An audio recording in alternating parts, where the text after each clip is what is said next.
Hello everyone, welcome back to my channel পালস পেতর। আমি শিল্পা, আশা করি তোমরা সবাই খুব ভালো আছো। কালকে আমি একটা ভিডিও করেছিলাম যাতে বলেই দিয়েছিলাম যে বা তাছাড়া বিভিন্ন পোস্টের মাধ্যমে তোমরা জানতে পেরেছো আগামী 19শে অগস্ট কিন্তু আমাদের ঐক্যমঞ্চের পক্ষ থেকে একটা কর্মসূচির ডাক দেওয়া হয়েছে, যেখানে কলকাতা চলো। এবার সেই কর্মসূচিতে কি করা হবে, কীভাবে কি করা হবে সেটা কিন্তু ডিটেলসে কিছু বলা নেই। তার জন্য তোমাদের ভেরিফাইড গ্রুপগুলোতে যুক্ত হতে হবে, সেখান থেকেই তোমরা সমস্ত রকম আপডেট পাবে। আর একটা বিষয় সকলে বারে বারে জিজ্ঞাসা করছো যে এত দেরি কেন, যখন এখন একটা মোক্ষম সময়, এই সময়তে আমাদের আঘাতটা দিতে হবে বা একটা জোর দিতে হবে। তো সেই কারণেই কিন্তু আজকের কর্মসূচিটা আয়োজন করা হয়েছে।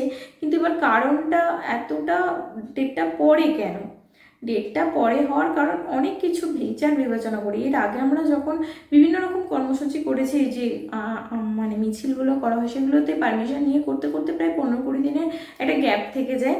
তো সেখানে আবার কিছু কিছু ক্ষেত্রে আমাদের খুব তড়িঘড়ি করে ডিসিশন নিতে হয়েছে। সেক্ষেত্রে অনেকের আসার ইচ্ছা থাকলেও কিন্তু তারা আসতে পারে না।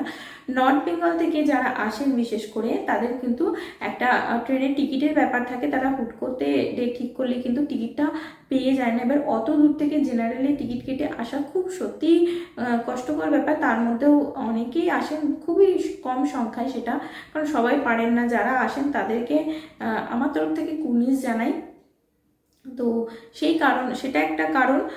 প্রথমত যে দূর থেকে আসতে হবে, আর হুট করতে বললেই কলকাতা আসতে একটা খরচ সাপেক্ষ ব্যাপার, সেই খরচটাও একটা তাদেরকে জোগাড় করার ব্যাপার থাকে। সেই দিক থেকে বিচার করে অনেক দিক ভেবে চিন্তেই কিন্তু এই ডেটটা ঠিক করা হয়েছে।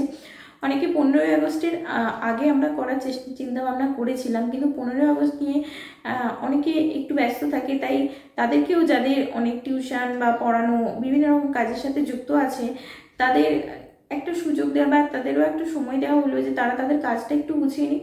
তাছাড়াও আরেকটা বিশেষ কারণ হলো, হুগলি জেলায় যেহেতু এখন শ্রাবণ মাস চলছে, শ্রাবণ মাসে যারা হুগলি জেলার দিক থেকে যাতায়াত করো তারাই একমাত্র এই বিষয়গুলো বুঝতে পারবে বা ফিল করতে পারবে। হুগলি জেলার ট্রেনগুলোতে ওঠা যায় না, এত প্রচণ্ড ভিড় হয়। শুধুমাত্র সোমবার বলে নয়, ভিড়টা মোটামুটি শনি রবি সোম মঙ্গল এই 3-4 দিন মোটামুটি থাকেই। তো তার মধ্যে থেকেই বাকি দিনগুলোতেও যে ভিড় থাকে না এমনটা নয়, প্রচণ্ড ভিড় থাকে। সব থেকে বড় কথা, মানে ওঠার মতো পজিশন থাকে না। তবে কি বলবে যে কেউ কি যাতায়াত করে না? অবশ্যই যাতায়াত করে। যাদের দায় পড়ে যাতায়াত করতে হয় তারা অবশ্যই যাতায়াত করে। যারা চাকরি অলরেডি করছে বা কোনো কিছুতে কাজ করে তাদের যেতে হবে, তাই যাচ্ছে। কিন্তু বাই স্টেট পাস যারা আছে তাদের মানে এই বিষয়গুলো তাদের গা শোয়া হয়ে গেছে। তারা এত সহজে বেরোতে চায় না, অনেক বলে বলে যারা বেরিয়ে আসে তারা আবার এত কষ্ট করে আসবে না। তাই সমস্ত দিকে বিচার বিবেচনা করে 19 তারিখটা ঠিক করা হয়েছে। আশা করছি সকলে আসবেন।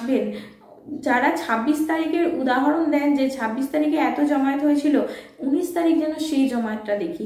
যদি সেই জমায়েতটা আমরা দেখি 19 তারিখে, তাহলে কিন্তু একটা আমাদের জন্য সুবর্ণ সুযোগ আসতে চলেছে। যারা আসবেন তারা নিজেরাই দেখতে পাবেন যে কি হতে চলেছে 19 তারিখ। কারণ যদি একটা বিশাল জমায়েত ছাড়া আমাদের আন্দোলন বা আমাদের যে দাবিগুলো, সেগুলো কিন্তু আমরা ফুটিয়ে তুলতে পারবো না। তাই বলবো সকলে আসুন 19শে অগস্ট নিজের অধিকার আদায়ের জন্য।